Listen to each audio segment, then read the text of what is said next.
Magandang umaga po sa ating lahat diyang mga kababayan sa na po, bubulol na ako. Yeah, ano to, morning routine natin to kapag ako lang dito sa bahay at may work. So, ang ginagawa ko, nagsha-shower muna ako.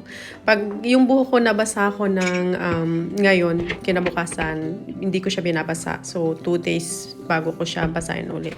So, ayan. And after ko mag-shower syempre, ayan, magkakape ako. Yung kape na yan, tira pa yan. Kaya, ang gagawin ko dyan, ininit ko na lang sa microwave kasi sayang naman kung itapon, di ba? Gumawa ng panibagong kape. Mahal ang bilihin, kaya magtipid.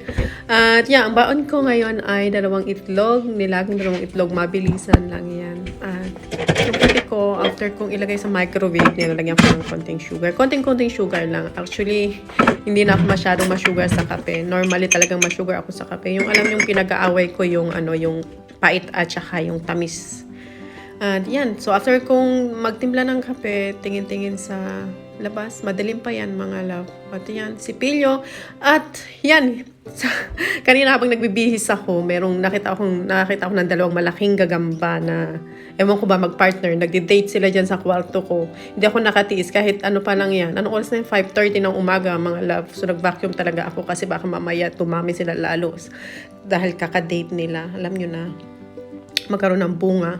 And after ko mag-makeup lipstick na lang. And after nyan ay ayusin ko yung aking buhok. Yung buhok na yan, hindi ko yung binasa kasi nga binasa ko before.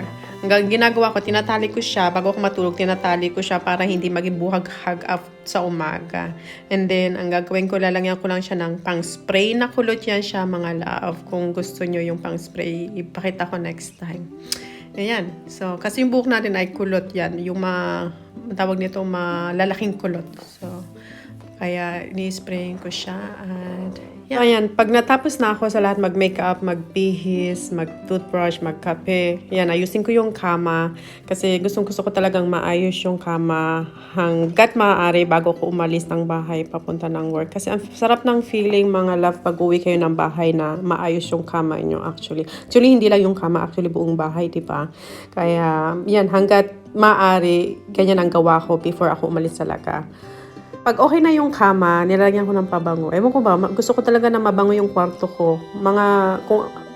Kahit anong pabango, basta yung pabango okay sa inyo, na gustong-gusto nyo, yung pabango hindi nyo masyadong ginagamit, pero mabango pa rin.